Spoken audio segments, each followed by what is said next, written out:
नमस्कार. आज समन्वय प्रतिष्ठान यांच्याद्वारा श्री संत जनी जनार्दन चरित्र आणि काव्य याविषयी चिंतन मांडण्यासाठी मी आपणासमोर उभा आहे. या चिंतनाच्या निमित्तानं 15व्या शतकातील एक श्रेष्ठ संत कवी जनी जनार्दन यांच्या चरित्राची आणि त्यांच्या वाङ्मयाची एक विहंगमात्मक पाहणी आपण करणार आहोत. खरं म्हणजे संत जनी जनार्दन हे आमचे मूळ पुरुष. मी त्यांचा 11वा वंशज आहे. पण या दृष्टीने मी याचा उल्लेख करतो आहे की संत तुकाराम महाराजांनी म्हटल्याप्रमाणे संतांचे ते पुत्र नव्हती संत. आपण संतांचे पुत्र आहोत म्हणजे संत आहोत असं नाही, संतांचे सेवक आहोत हे मुद्दाम या ठिकाणी मी आपणाला सांगतो.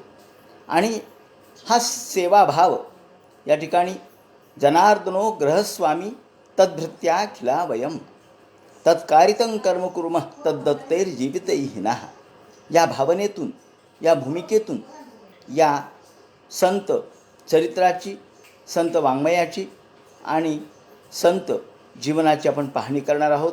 आणि त्या दृष्टीनेच या पाटांगण मठामध्ये संत सेवा आम्ही करत आहोत. संत जनी जनार्दन हे 15व्या शतकातील संत कवी आणि बहमनी काळ, ज्या बहमनी कालामध्ये या 5 शाह्या आपल्याला झालेल्या दिसतात: आदिलशाही, इमादशाही, बेरीजशाही, कुतुबशाही. आणि या 5 शाह्यांनी महाराष्ट्राचे तुकडे झालेले आपल्याला दिसतात. हाच संत एकनाथांचा काळ आहे. संत एकनाथ, त्याचप्रमाणे जनी जनार्दन, रामा जनार्दन, विठारेणुकानंदन आणि दासोपंत असे 5 संत या काळामध्ये होते. म्हणून याला संत पंचक, संत पंचायतन असं म्हणतात. महाराष्ट्रामध्ये 3 पंचायतनं प्रसिद्ध आहेत. एक ज्ञानेश्वर पंचायतन, दुसरं नाथ पंचायतन आणि तिसरं दास पंचायतन. याप्रमाणे 15व्या शतकामध्ये संत एकनाथांच्या नावाने नाथ पंचायतन म्हणून, नाथ पंचक म्हणून जे प्रसिद्ध आहे ते हे आहे. आणि यामध्ये संत एकनाथ, त्याचप्रमाणे दासोपंत, तसेच जनी जनार्दन, रामा जनार्दन आणि विठारेणुकानंदन असे 5 संत महाराष्ट्रामध्ये त्या काळात होते. आणि प्रामुख्याने हे सगळे मराठवाड्याशी संबंधित होते. आणि म्हणून त्यांचा एकत्रित उल्लेख करण्याची प्रथा सुरू झाली. संत एकनाथ यांचं लेखन, दासोपंत यांचं लेखन प्रचंड व्यापक आहे. परंतु जनी जनार्दन हे त्या दृष्टीने व्यापक किंवा प्रचंड लेखन करणारे जरी नसले तरी मोरोपंतांनी म्हटलं आहे, जाते जनी जनार्दन ऐसे बहुसाधू जाणते म्हणती. सन्मणी मालेमध्ये मोरोपंत म्हणतात, जाते जनी जनार्दन ऐसे बहुसाधू जाणते म्हणती, त्या कारणे असोत श्रीकृष्णा कारणे जशा प्रणती. म्हणजे जनी जनार्दन हे काही प्रमुख लोकांना माहीत होते. काही ज्ञानी लोकांना त्यांच्या संतत्वाची प्रचिती देखील आलेली होती. त्याचप्रमाणे प्राकृत सप्तशतीमध्ये उत्तम श्लोकांनी पूर्वी धुंडीपुत्र जनार्दन स्वामी बीड नगरी विख्यात नामी असं म्हणून त्यांचा उल्लेख बीड नगराच्या संदर्भात केलेला आहे. गिरीधरांनी सुद्धा समर्थ प्रताप लिहिला. त्या गिरीधरांच्या समर्थ प्रतापामध्ये बीड निबिड वस्ती सनातन ज्ञाननिधी म्हणून जनी जनार्दनाचा ज्ञाननिधी म्हणून उल्लेख करून धुंडीनाथ धुंडीराज याते मोदक अर्पिले संपूर्ण हो असं म्हणून या ठिकाणी एक नवीनच सर्वांच्यासाठी एक खाद्यपदार्थांची एक मोठी यादी दिलेली आहे. त्यामध्ये मोदक अर्पिले हे धुंडीनाथाला, धुंडीराजाला म्हणजे जनी जनार्दनाच्या गुरूंना. याप्रमाणे जनी जनार्दन हे 15व्या शतकातील, 16व्या शतकातील एक साधू आणि संत म्हणून प्रसिद्ध होते. त्यांचं या ठिकाणी चरित्र थोडक्यामध्ये निवेदन करतो. ज्या काळामध्ये जनी जनार्दनांचा जन्म झाला तो काळ किंवा ते जन्मशक आज ज्ञात नाही आहे, अज्ञात आहे. आणि अंदाजे शके 1442 हे त्यांचं जन्मशक असावं.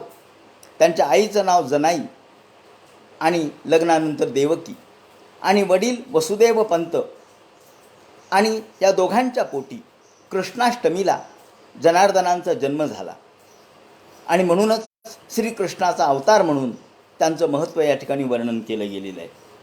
वसुदेव पंत हे विजापूर या ठिकाणच्या आदिलशहाच्या या दरबारामध्ये कमाविजदार म्हणून कामाला होते आणि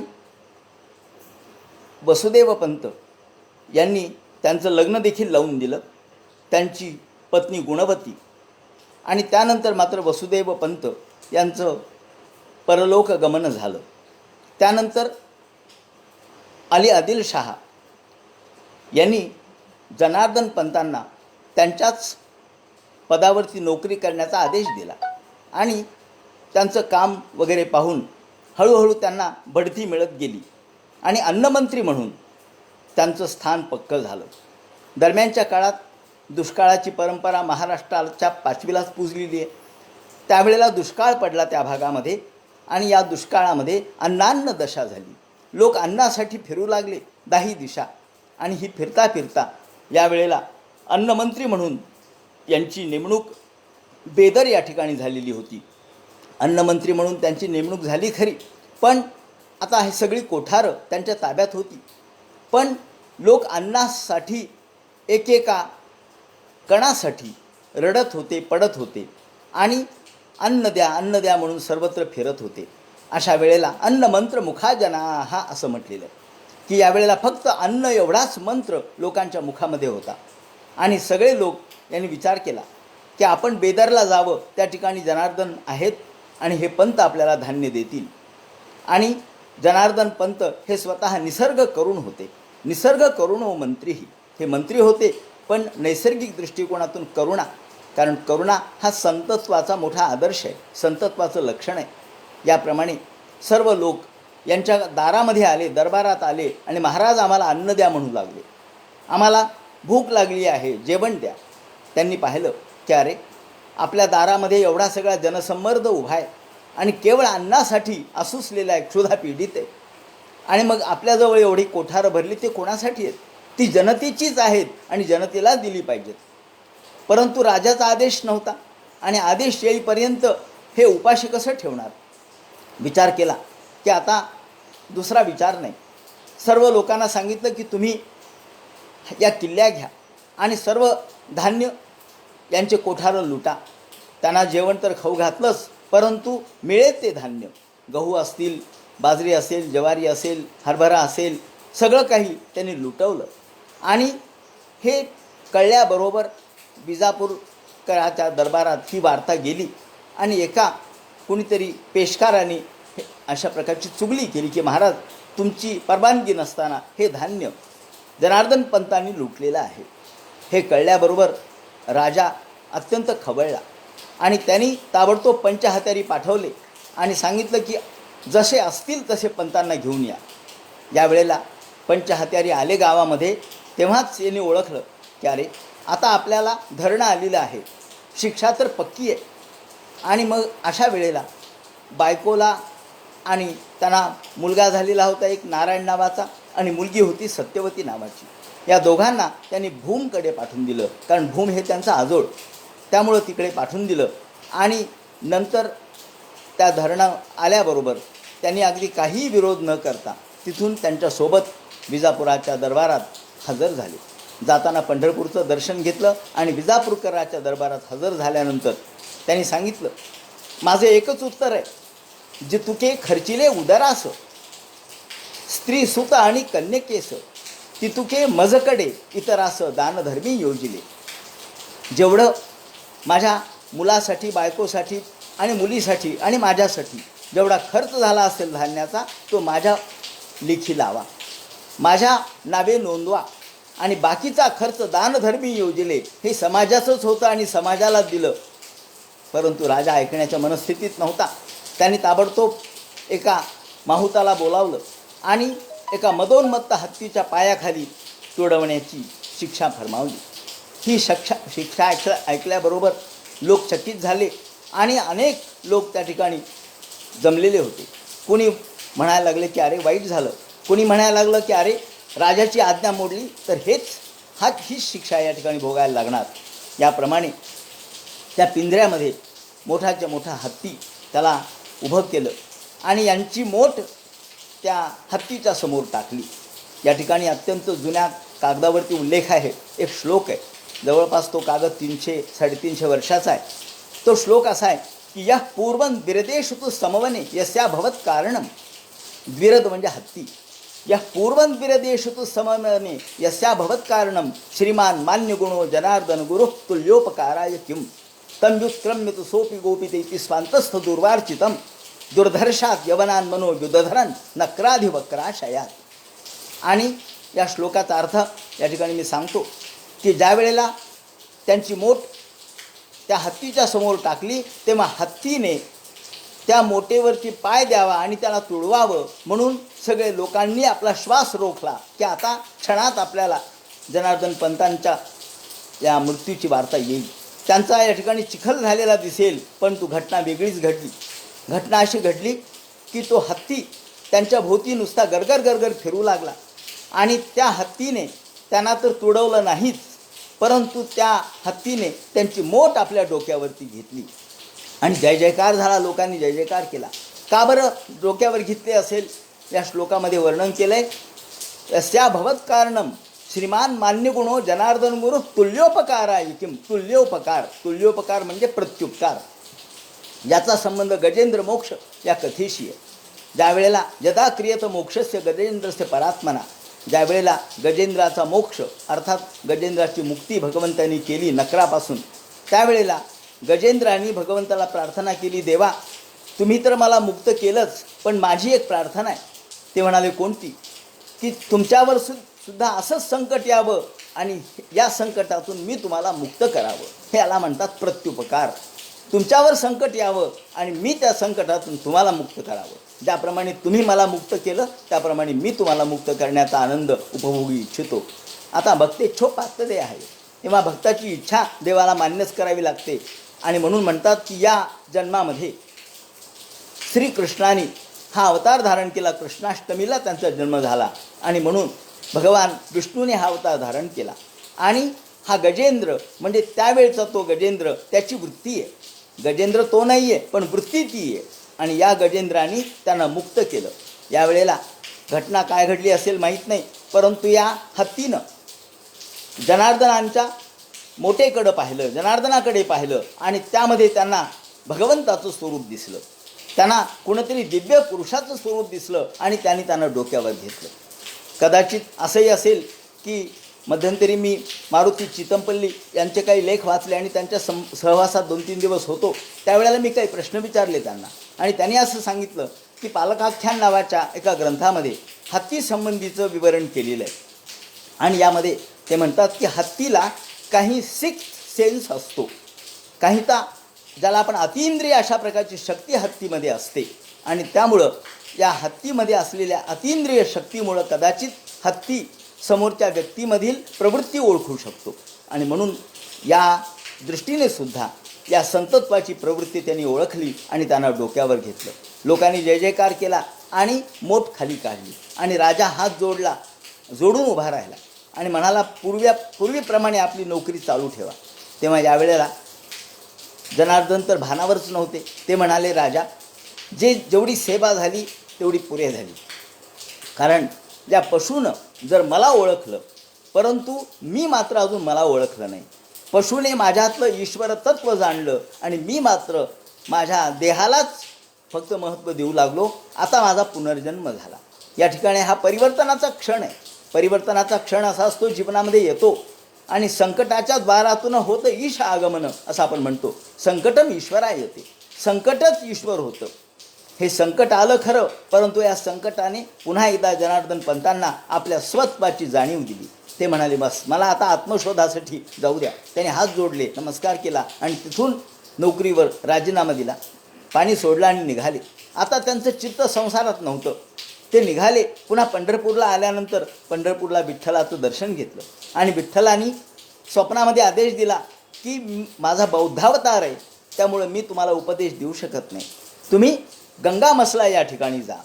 आणि गंगामसला हे माजलगाव तालुक्यातलं म्हणजे बीड जिल्ह्यातलं गाव आहे. तिथे गणेशाचं स्थान आहे. तिथून विजापूरपासून पंढरपूरपासून पुढे शोधत शोधत गंगामसल्याला ते आले. गंगामसल्याला या ठिकाणी जी गोदावरी वाहते त्या गोदावरीमध्ये गणेशाची मूर्ती पडून होती. त्याचा शोध त्यांनी अनेक वर्ष घेतला आणि 12 वर्ष उपासना केली आणि 12 वर्ष तपश्चर्या केली. एका जुन्या अत्यंत झिरझिरीत असणाऱ्या 400 वर्षापूर्वीच्या कागदावर जो मजकूर मला मिळाला तो असा आहे की करून या गंगा स्नान पयः पान गुंफा सेवन. त्यांचा दररोजचा दैनंदिन क्रम कसा असायचा?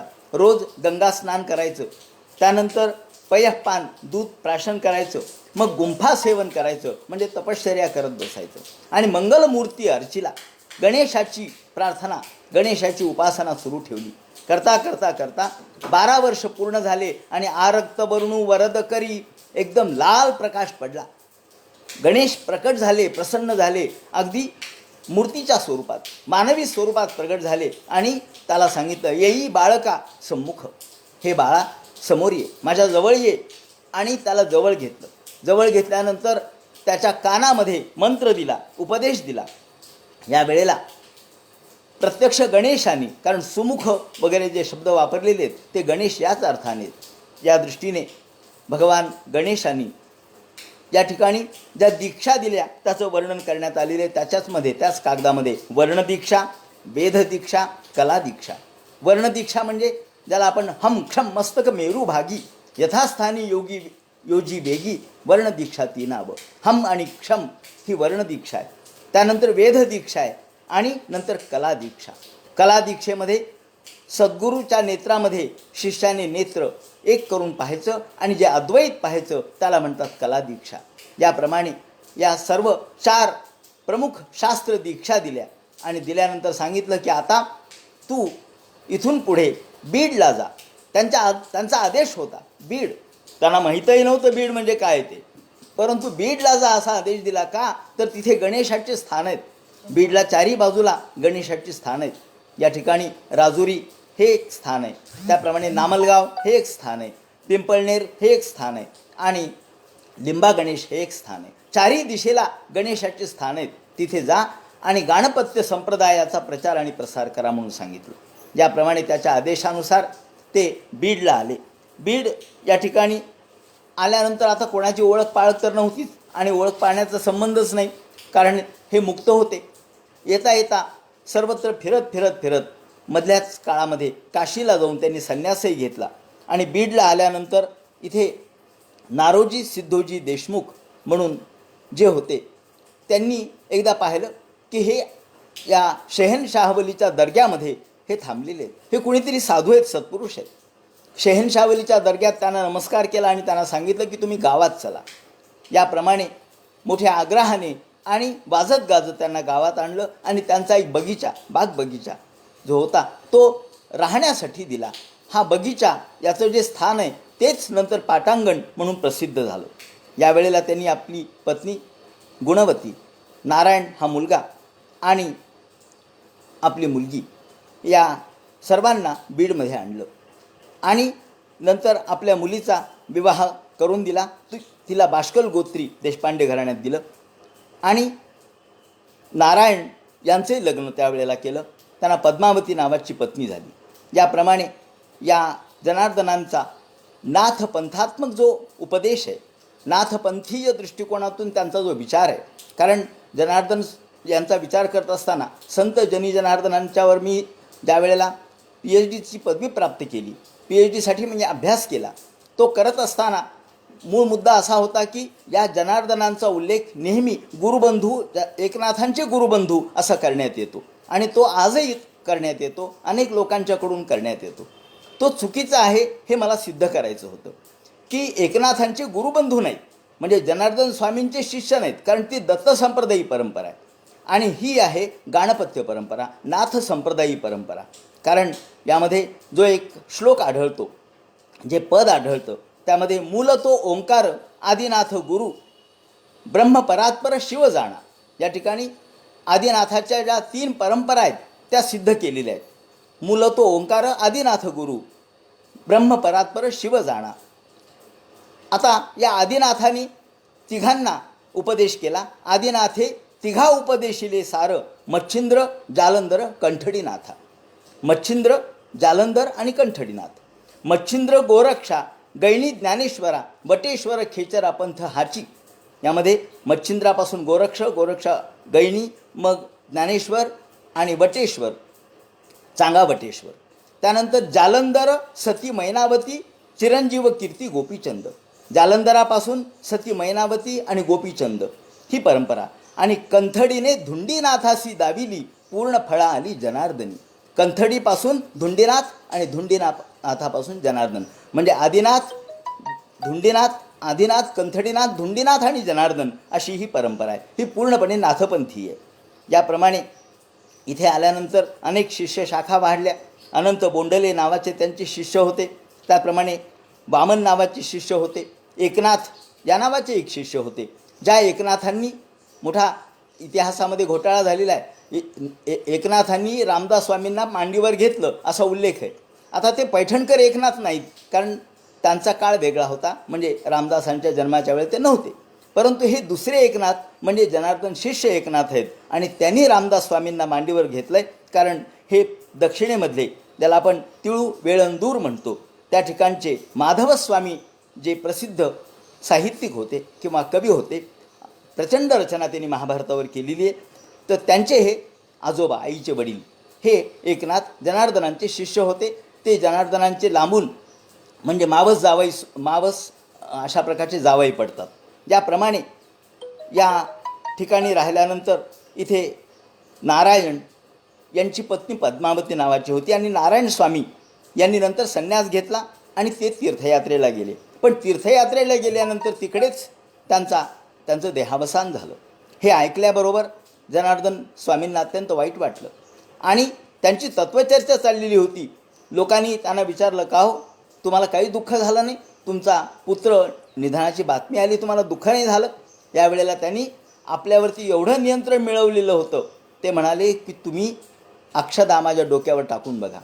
अक्षदा डोक्यावर टाकल्याबरोबर त्याच्या लाह्या झाल्या असं वर्णन आहे. अर्थात इतकं दुःख आपल्या डोक्यामध्ये त्यांनी साठवलं, पण ते प्रगट होऊ दिलं नाही. कारण योगाभ्यास वशीकृत सर्वेंद्रिय ग्राम, गणपत्याराधनता परिपूरित काम. आपल्या योग मार्गाच्या साह्याने त्यांनी स्वतःवर पूर्ण नियंत्रण मिळवलेलं होतं.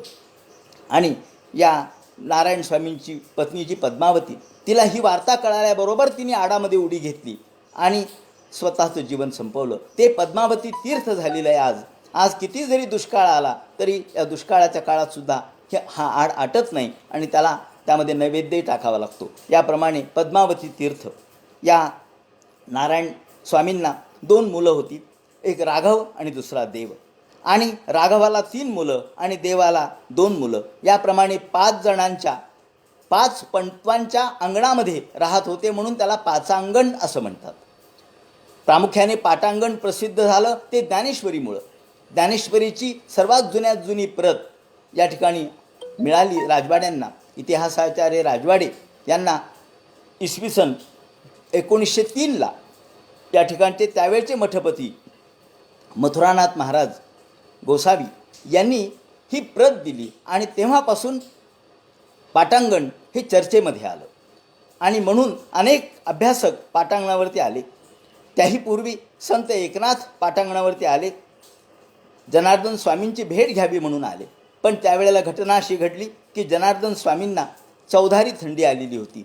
4 दिवसाला थंडी यायची. याप्रमाणे 4 दिवसाला थंडी. आणि एकनाथ आले हे कळल्याबरोबर त्यांना वाटलं की अरे, एवढे संत एकनाथ आलेत आणि आपली या ठिकाणी केवळ थंडीमुळं आपण त्यांना नीट भेटू शकणार नाही. म्हणून त्यांनी आपल्या थंडीला घोंगडीमध्ये बसायला सांगितलं किंवा गोधडीमध्ये बसायला सांगितलं. आणि ती थंडी गोधडीत बसलीसुद्धा.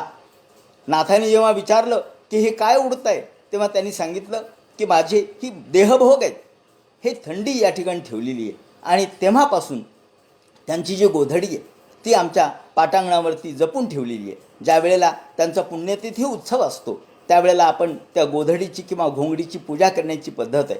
आणि त्यांची जन्मतिथी आणि त्यांची समाधीतिथी ही दोन्ही अष्टमीच आहे. एक सप्तमी सह अष्टमी आहे, दुसरी अष्टमी आहे कृष्णाष्टमी. याप्रमाणे त्यांच्या गोधडीची किंवा घोंगडीची पूजा आजही केली जाते. असं म्हणतात की मधल्या काळामध्ये जेव्हा लोकांना थंडी यायची तेव्हा लोक त्यातली एक दशी घेत असत आणि ती अंगावर घेतली की थंडी जात असे. अशा पद्धतीने अनेक लोकांनी यातल्या दशा घेऊन गेले आणि ती घोंगडी आता त्यातल्या दशाच संपत आल्या अशी त्याची दुर्दशा झाली. त्यामुळे ही घोंगडी आता फक्त बांधून व्यवस्थित ठेवलेली आहे, पूजेपुरती ती आम्ही काढतो. ज्याप्रमाणे नशे पोहनेरकर या संशोधकांनी म्हटलं की दासोपंतांची पासोडी आणि जनी जनार्दनांची गोधडी ह्या मराठवाड्याच्या मानाच्या वस्तू आहेत आणि ते अगदी खरं आहे. जनी जनार्दन यांची एकनाथांशी भेट झाल्यानंतर आणि मग अनेक शिष्य परिवार अनंत बोंडले, वामन, एकनाथ यांच्यासारखे शिष्य झाले आणि जनी जनार्दनांचा जो हा शिष्य परिवार आहे तो कर्नाटकाच्याही शेवटच्या अगदी टोकापर्यंत जाऊन पोहोचला होता. कारण मी जेव्हा संशोधन केलं त्यावेळेला मला त्यांची चौरिक लिलीची एक प्रत मला सरफोजीराजे भोसले यांनी उभ्या केलेल्या या सरस्वती महाल लायब्ररीतून मिळाली. सरस्वती महाल लायब्ररीमध्ये जनी जनार्दनांची चौरिक लिलीची प्रत आहे. याचा अर्थ त्यांची कुंभकोणम नगरे समाप्ती असं त्या ठिकाणी लिहिलेलं आहे. म्हणजे कुंभकोण नगरापर्यंत त्यांची शिष्य शाखा पोचलेली होती. असो, या जनी जनार्दनांच्या संदर्भात अनेक अभ्यासकांनी येऊन या ठिकाणी पाटांगणावरती अभ्यास केलेला आहे, काही संशोधन केलेलं आहे आणि त्यामध्ये पहिले इतिहासाचार्य राजवाडे आहेत, ज्यांनी ज्ञानेश्वरीच्या प्रतीसाठी या पाटांगणावरती येऊन इथून ज्ञानेश्वरीची प्रत नेली आणि अनेक या दरम्यान अनेक जनी जनार्दनांची पदही ते घेऊन गेले. त्याचबरोबर त्यांनी जनार्दन यांचे जे नातू आहेत राघव यांच्या हस्ताक्षरातली जनी जनार्दनांची जानकी स्वयंवराची प्रतही नेली. त्याचप्रमाणे अनेक पदही नेले आणि ते प्रकाशित केले. त्यानंतर गोका चांदोरकर, दवा पोद्दार, नशे पोहनेरकर, डॉक्टर मरा जोशी यांनी पाटांगण परंपरेवर एक मोठं पुस्तक लिहिलं आणि जनी जनार्दनांची ही पाटांगण परंपरा ज्ञानेश्वरीची ती प्रकाशात आणली. त्यानंतर रामचंद्र चिंतामण ढेरे यांनी त्यांची अनेक पदं 1965ला प्रसाद मासिकातून प्रकाशित केली, त्यांनी चरित्रे प्रकाशित केलं. त्यानंतर न्यायमूर्ती नरेंद्र चपळगावकर साहेब यांनीसुद्धा प्रतिष्ठानमध्ये त्यांची पदं प्रकाशित केली, प्रसिद्ध केली आणि ज्यावेळेला इथे 10वं मराठवाडा साहित्य संमेलन बीडला भरलेलं होतं 1962ला, त्यावेळेला त्या ठिकाणी जनी जनार्दन नगर असं नाव या ठिकाणी देण्यात आलेलं होतं आणि हस्तलिखितांची मांडणी सगळी करण्यात आलेली होती. यावेळेला वैद्य कसरेकर यांनी त्या ठिकाणी पुढाकार घेतला होता आणि त्यांनी जनी जनार्दनांच्या निमित्ताने त्यांचं सगळं हस्तलिखित या ठिकाणी आपल्यासमोर ठेवलं. त्यावेळेला आमचे काका आदरणीय भगवानराव वाघमारे यांनीसुद्धा खूप मदत केली.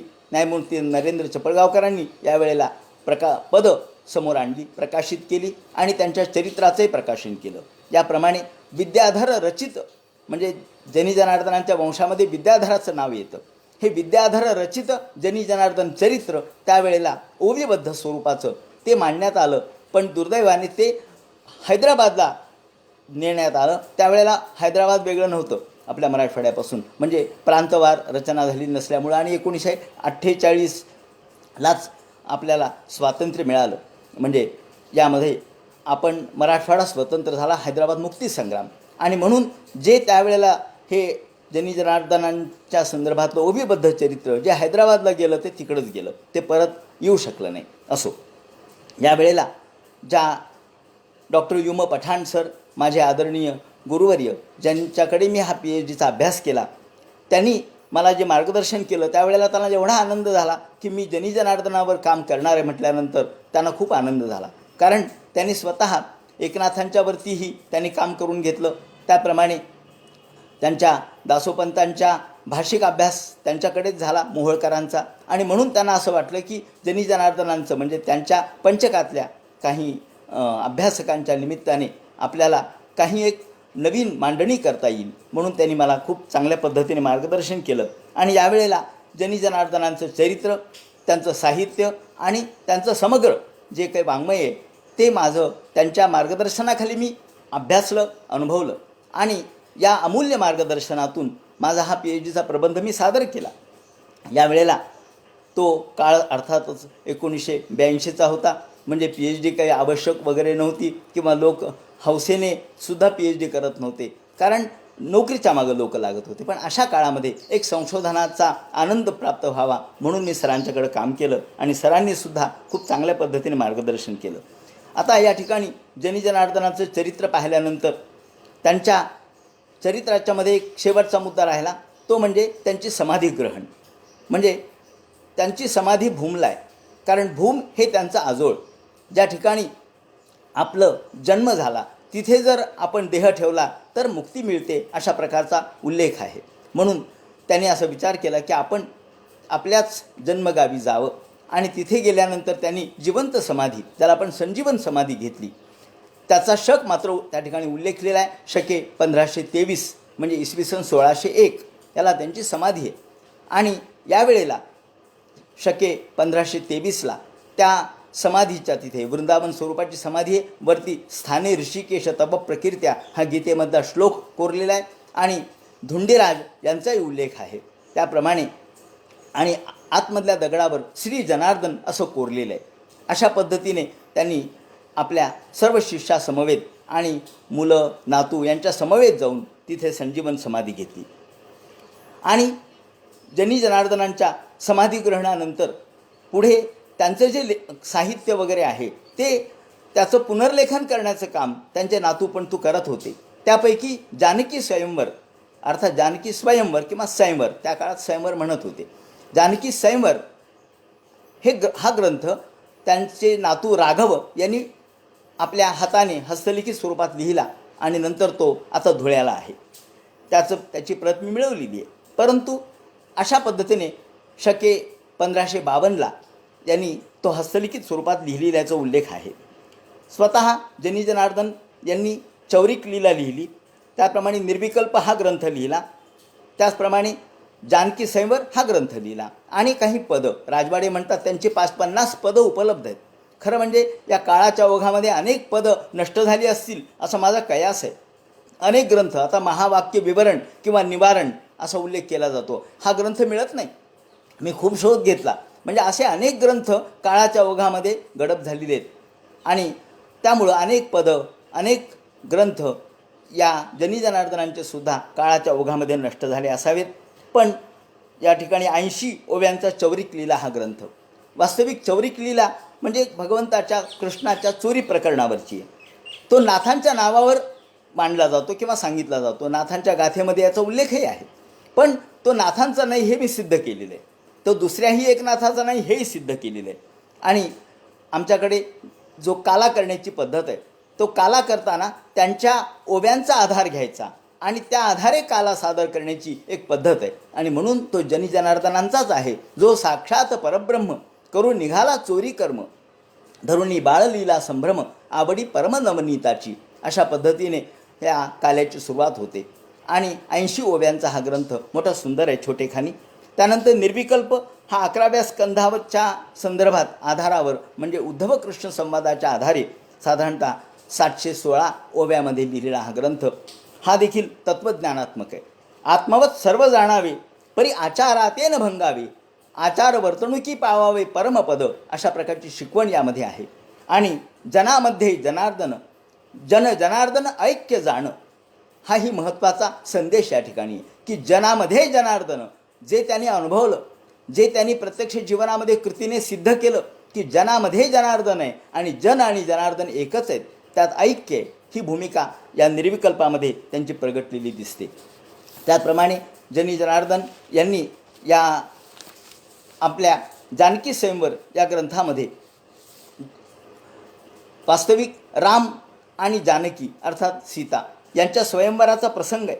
परंतु या प्रसंगाच्या निमित्ताने एकूणच समाजाचं चित्रण जे त्यांनी केलं, समाजाचं जे दर्शन घडवलं ते अलौकिक आहे. आणि हे घडवत असताना समाजातील विषमता, त्याप्रमाणे ब्राह्मणांची जी काही केवळ आपल्या अर्थ किंवा आपल्या पोटासाठी चाललेली जी धडपड आहे ती त्यांनी या निमित्ताने मांडली. आणि विश्वामित्र म्हणे रामा अति तृष्णाजी द्विजा आम्हा, म्हणून पाविजेत जे श्रमा भवविश्रामा दीनाच्या, असं त्यांनी म्हटलं.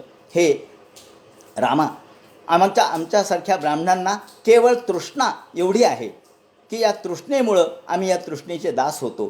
तृष्णेचे दास आणि कुटुंबाचे कामारी अशा पद्धतीने या लोकांची स्थिती त्यांनी मांडली.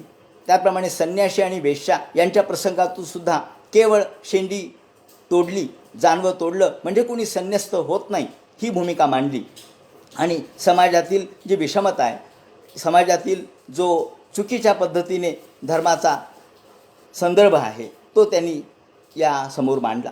हे मांडत असताना त्यांनी काही पदं या ठिकाणी वापरलीत. म्हणजे या जनी जनार्दनांनी आपल्या जानकी स्वयंवरमध्ये सुद्धा आपला मूळ कथाभाग किंवा आख्यानाचा भाग बाजूला सोडून काही पदं या ठिकाणी लिहिलेली आहेत. या पदांचा मुद्दाम उल्लेख करतो. म्हणजे स्वतंत्र त्यांची पदरचना तर आहेच आहे, परंतु याही निमित्ताने काही पदं जी त्यांनी वापरली त्यामध्ये त्यांनी स्वामी जनार्दना अटकू नाटकू हो, राजवाडे यांच्या संशोधन मंडळाने छापलेल्या ग्रंथामध्ये या पदाचा उल्लेख केलेला आहे.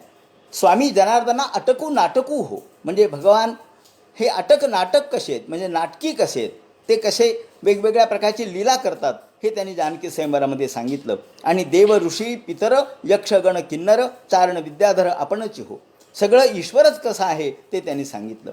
त्याप्रमाणे जानकी स्वयंवरामध्ये प्रथम गुणी गुणी, दुजा चिणी चिणी, तिजा घणघण घंटी हो. आता जे दशविध नाद आहे, हा दशविध नाद हा संदर्भ कुठला आहे तर हंस उपनिषदी. हंस उपनिषदामध्ये दशविध नादाचा उल्लेख आहे म्हणे. आणि या दशविध नादामध्ये प्रत्येक नाद कसा भिन्न आहे तो त्यांनी मांडला. आणि आणखी एक मुद्दाम उल्लेख करायचा आहे तो म्हणजे स्त्रीगीताचा, ज्याला आपण लोकगीत किंवा स्त्रीगीत म्हणतो. खूप सुंदर जानकी स्वयंवरामधली हा संदर्भ आहे किंवा हे पदरचना आहे. म्हणती हलू हलू बाई, हलू हलू म्हणजे हळूहळू, म्हणती हलुलुलू बाई, एवो एवो गाई, सीतेची या पुत्रा दुग्धाते देई. म्हणती हलहलुलू बाई, न निजे वो आई, नाही ते मागते करावे काही. म्हणती हलुलुलू बाई, न निजे वो बाई, म्हणत रामा बाबा सीते आई. मुखी घालूनी बोटा, हळूबाई गोटा, म्हणते सीते माते न करसी पोटा. म्हणती युवती हलुलुलू जाई मागते, मज चांदू खेळावया देई. ही जी एक बालभाषा आहे, स्त्रीच्या तोंडी असलेली भाषा आहे, त्या भाषेच्या निमित्ताने खूप सुंदर मांडणी त्यांनी केलेली आहे. जनी जनार्दन यांनी एका पदामध्ये आपल्या स्वतःचं जे आत्मदुःख आहे, जे आत्मजीवन आहे ते एका पदामध्ये मांडलेलं आहे. आणि हे मांडत असताना आपण पूर्वी कशी सेवा केली आणि नीच सेवा करून आपल्याला उपरती झाली त्याचा उद्वेग, त्याचा पश्चात्ताप त्यांनी व्यक्त केलेला आहे. हे करताना ते म्हणतात, दासा दुःख झाले फार, वेगी करा प्रतिकार. सोडोनिया मी स्वधर्म, आचरो नीच कर्म.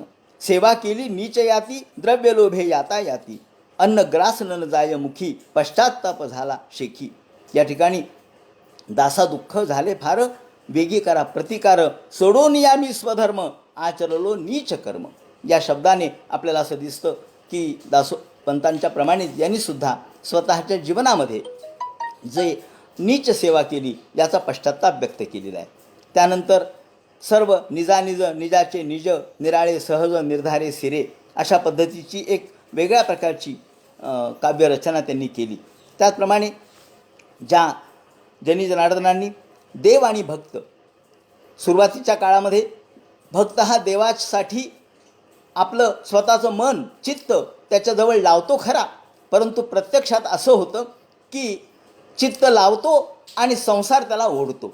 ही जी ओढाताण आहे, हा जो संघर्ष आहे, ज्याला आपण या रादर रानडेनी dark night of the soul असं म्हटलं, तो देवभक्त यांच्या नात्यामध्ये संसाराचा होणारा जो व्यत्यास आहे तो मांडत असताना त्यांनी पान्हा फुटे तव अखडी तो धणी, तळमळी मनी वच्छ जैसे, तैसे तुझे पायी लावितो मी चित्ता, संसार मागुता ओढीत असे.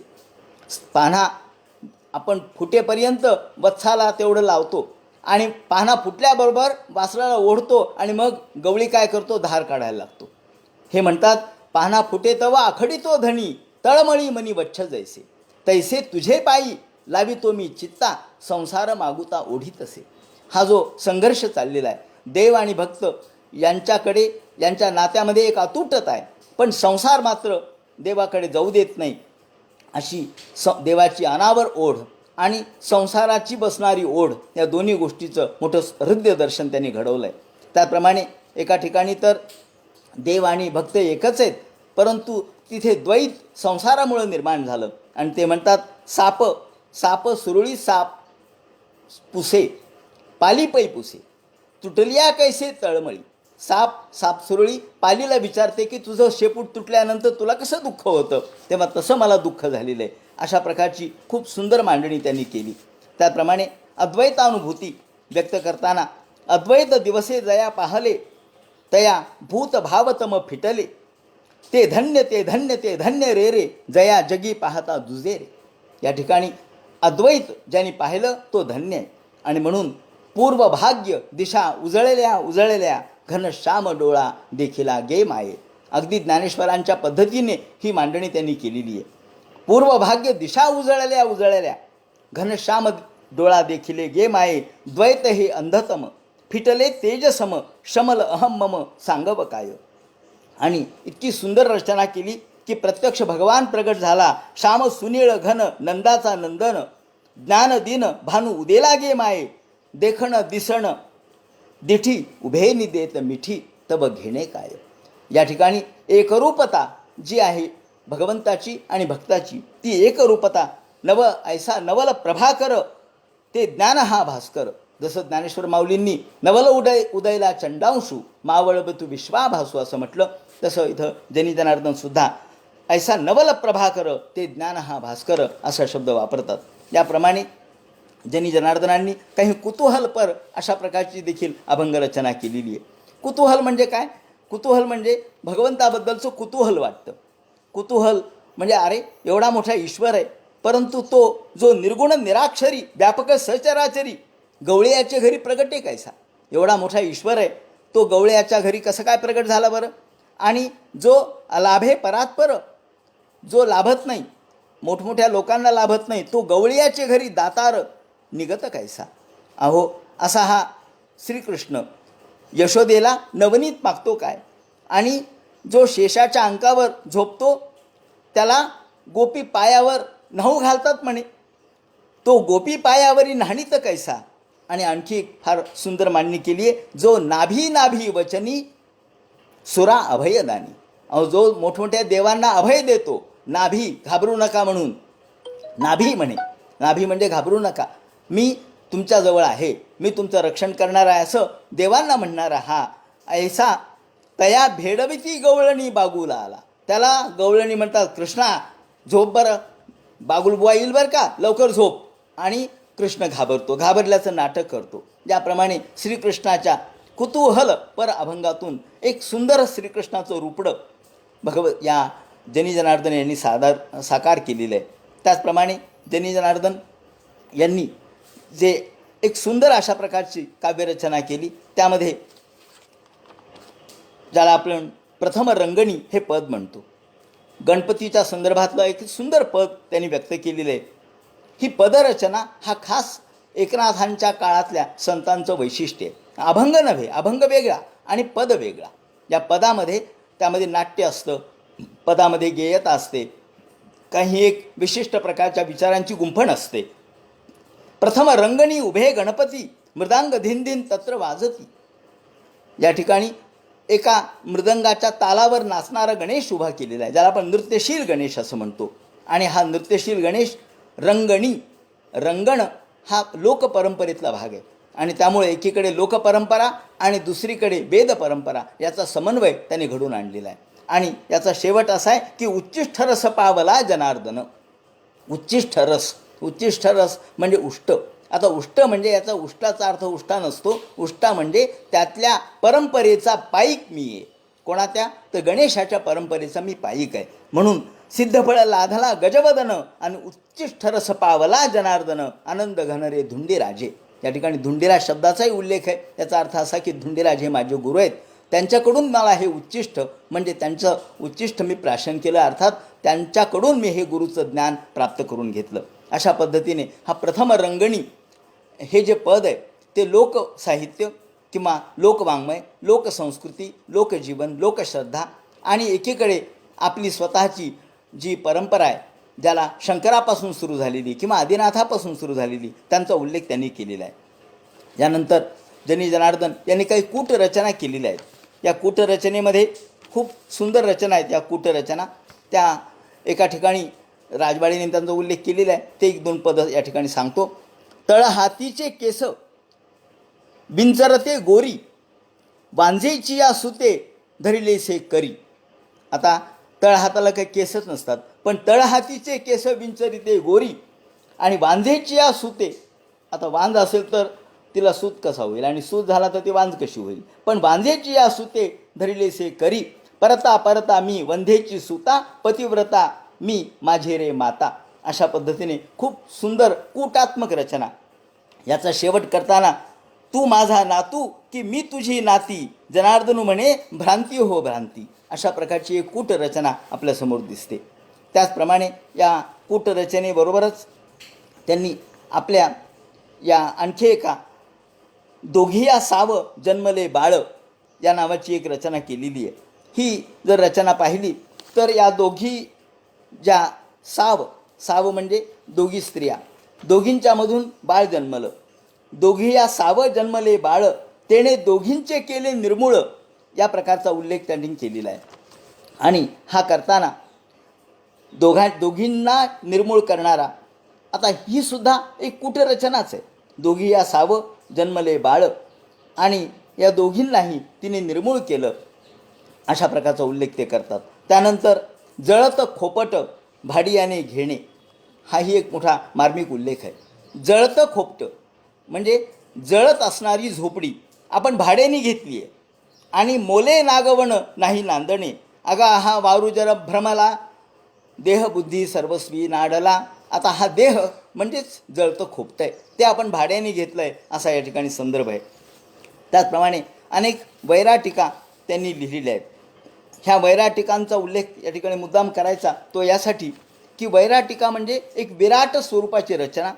आणि वैराटिकाचा दुसरा अर्थ असा होतो की ज्या वैराटिकेमध्ये आपल्याला तो एक राग म्हणून सुद्धा उल्लेख केलेला आहे. या वैराटिकेमध्ये अद्वैत दिवसे जया पाहले, तया भूतभावतम फिटले, असं म्हणून या वैराटिकेचा उल्लेख केलेला आहे. त्याचप्रमाणे आणखी एका वैराटिकेमध्ये समग्र विश्व हे आपल्यासमोर उभं करून विश्वात्मक अनुभूती कशी येऊ शकते हे दाखवलेलं आहे. त्याचप्रमाणे जनी जनार्दन यांनी आता ही वैराटिका या ठिकाणी उल्लेखतो मी. ही कूटकाव्याच्या स्वरूपाची आहे. एक लटके झाले हो निके, एक खेळो गेले. आता एक लटकं झालं आणि एक खेळायला गेलं. जनार्दना एक दुजेना झाले, दुजाबीण एका ठावो कायचा, एक गेल्या ठावो नाही दोघांचा. एक ना दुजे पैज आले सहजे, जनार्दना बुझे बुझे बुझे रे बुझे, नाही तेथे कैसे दुजे रे. दुजासंगे खेळो कही नसे रे, दुजे गेल्या एक जीवही नुरे रे. अशा प्रकारे ही भूमिका मांडली. त्याप्रमाणे दुजेची एवढ्या विस्तारा कारण, द्वैतच हे विस्ताराला कारण आहे. दुजेची एवढ्या विस्तारा कारण, माया अविद्या हे दुजेची जाणं. अशा पद्धतीने या वैराटिकेमधून एक तत्त्वज्ञान मांडलं. एकची पाहे दुजे काही आहे, जेथून या होय जाय विश्वरे. आम्हाला जे दिसतं ते द्वैत, पण मूळ ठिकाणी आपण गेलो तर ते अद्वैत आहे. ही भूमिका इथे दिसते. पाहे जीवन एक तरंग अनेक भासोनिया. जीवन एकच आहे, परंतु तरंगात्मक आपल्याला अनेक दिसतात. रेणू अपारा दाटली धरा, पाहता विचारा नाही दुजे रे. रेणू म्हणजे बारीक बारीक कण अनेक आहेत, पण पृथ्वी एक आहे. याप्रमाणे भानू करे किरण अपार रे. भानू एकच आहे, पण किरण अनेक आहेत. याप्रमाणे एका विरजे तुझे झाले का देवा, ते न दे जिरे गेले सदेवा. अशा प्रकारचं सगळं अद्वैत सिद्धीचं वर्णन या ठिकाणी आपल्याला दिसतं. यानंतर या ठिकाणी त्या काळात संपर्क भाषा ही हिंदी होती. त्यामुळं नाथांनीसुद्धा हिंदी रचना केल्यात, दासोपंतांनी हिंदी रचना केल्यात आणि नामदेवांनीसुद्धा हिंदी रचना केल्यात. आणि त्या हिंदी रचनेचं कारण संपर्क भाषा हिंदी होती, त्यावर उर्दूचा फारसीचा प्रभाव होता. या दृष्टीने अद्भुत स्तव नावाचा जो एक प्रकार आहे, त्यांनी अद्भुत स्तव असं वरती लिहिलं आहे. आणि अद्भुत तेरी गत कहिय न जाये, हे अशी हिंदी पदांची मांडणी केलेली आहे. अद्भुत तेरी गत कहिय न जाये चारो बेद जाको पार न पावे. त्याचप्रमाणे मै कुर्बांतरी सिफत पर बेदपुरा तेरो पार न पावे. अशा प्रकारची ही हिंदी रचना. त्यानंतर आणखी एक हिंदी रचना या ठिकाणी मला मुद्दाम सांगायची आहे. होगी सगी शाम नावाची एक हिंदी रचना त्यांनी सादर केली आणि त्यावरती लिहिलं आहे की गौडी सारंग. गौडी सारंग नावाच्या रागामध्ये ही हिंदी रचना आहे. हो सगी शाम रहिये मथुरा कुविजा को किंकी पाट की रानी हमे राखे दूर दूर. तर कुविजा म्हणजे कुब्जा, म्हणजे या सगळ्या गोपी म्हणू लागल्या की आता कुब्जाच तुमची राणी आहे, आम्हाला लांब लांब ठेवा. एक थोडासा लटका राग आहे या ठिकाणी. होगी हो सगी शाम रहिये मथुरा, संध्याकाळ झाली आता तुम्ही मथुरेलाच राहा आणि कुब्जेलाच तुमची राणी करा. कुबिजा को किंकी पाटकी राणी हमे राखे दूर दूर. पाटकी राणी म्हणजे आपण पाठ लावतो ना, एक लोकवाङ्मयातला एक शब्द आहे आपल्या व्यवहारातला. पाठ लावणे म्हणजे दुसरं लग्न लावणे असो. उगर असे नको राजही थाप्यो कंसमाये असुर. याप्रमाणे अशी सुंदर हिंदी रचना प्रभू जनार्दन बेगहू मिलिये कामिनी काम सपूर अशी सुंदर रचना केलेली आहे. आणखी एका हिंदी रचनेचा या ठिकाणी मला उल्लेख करायचा आहे, तो म्हणजे जालम अजब एक. एक सुंदर रचना आहे आणि राग वसंत म्हणून सांगितलेली आहे. वसंत रागातली ही रचना. आता ही रचना वाचत असताना वसंत रागातली आहे आणि साधारणतः झेपतालामध्ये म्हणजे 10 मात्रेमध्ये ही बसते. जालम अजब एक. आता या ठिकाणी मला काही फारसा स्वर नाही आहे, परंतु फक्त मी सांगतो कशी आहे ती. जालम अजब एक जालम अजब एक जोगी जहर खाय करता है कर काय गले रौंड माला जालम अजब एक. माझे वडील असं सांगायचे की पूर्वीचे गाणारे जे होते आमच्या परंपरेतले ते असे जोरात ही रचना म्हणायचे आणि या पद्धतीने म्हणायचे. जालम अजब एक जालम अजब एक जोगी जहर खाय करता है कर काय गले रौंड माला. 10 मात्रेमध्ये हे बसते. भसम भूकन अंग विजय धतुर खाय जपता है अनुदिन जिने मदन जाला जालम. त्यानंतर डमरुलिये गौरा डमरुलिये हात गौरालिये साथ डमरुलिये हाथ गौरालिये साथ रहता है मुस्ताक लौजन बिसाला लौजन बिसाला. आणि आणखी 2-3 कडवे आहेत, त्यात शेवटचं वाचतो. या ठिकाणी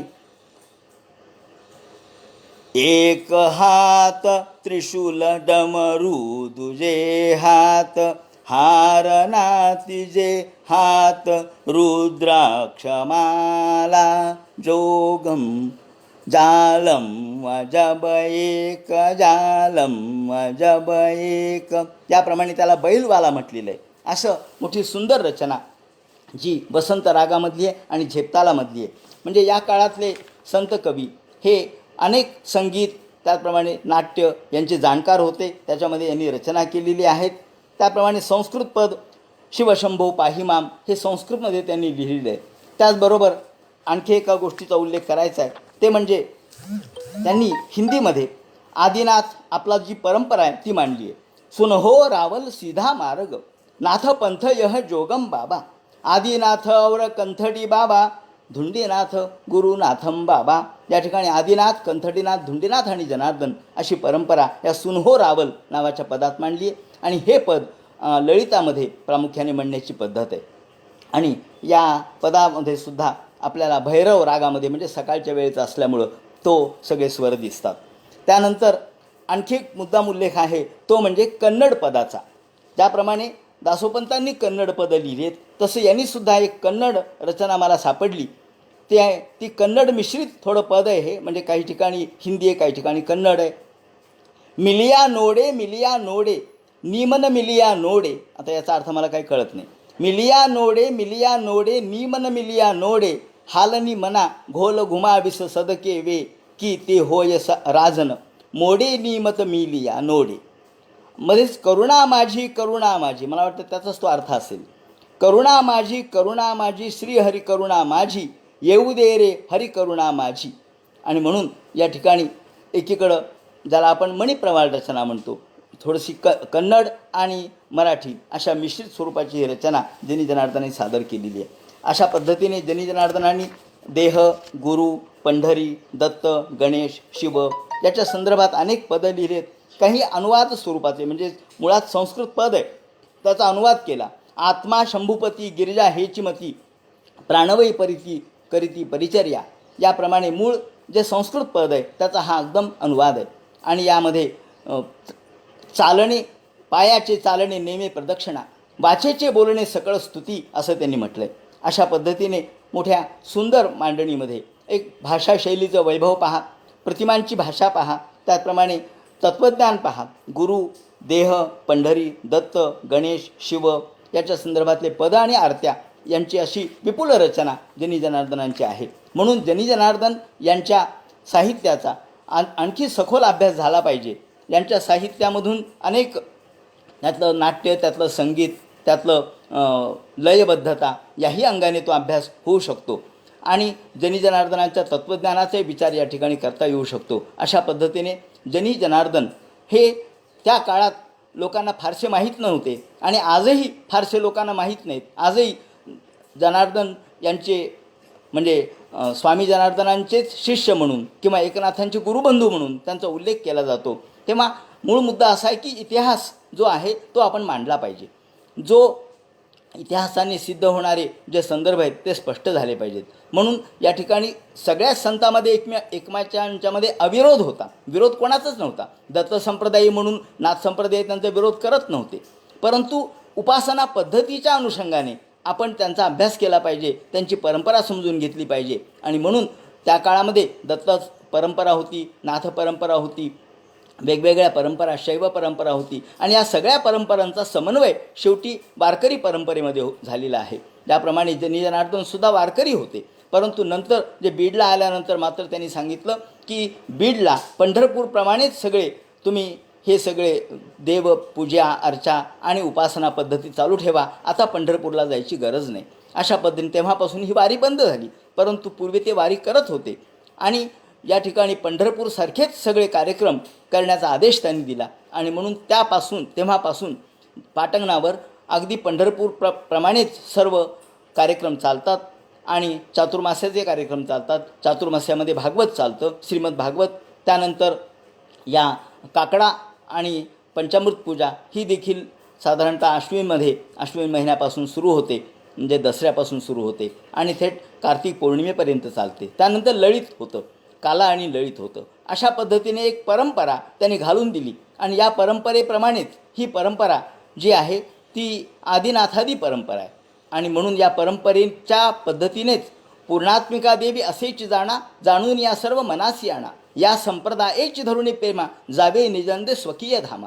आपण या परंपरेच्या आधारानेच आपल्या स्वकीय धामाला म्हणजे आपल्या मुक्तीपर्यंत आपण वाटचाल केली पाहिजे, अशा प्रकारचा आदेश त्यांचा आहे. म्हणून त्याच आदेशावर हे सगळं कार्यक्रम चालू आहेत आणि मी त्यांचा एक सेवक म्हणून, एक त्यांचा उपासक म्हणून या ठिकाणी माझी भूमिका मांडली.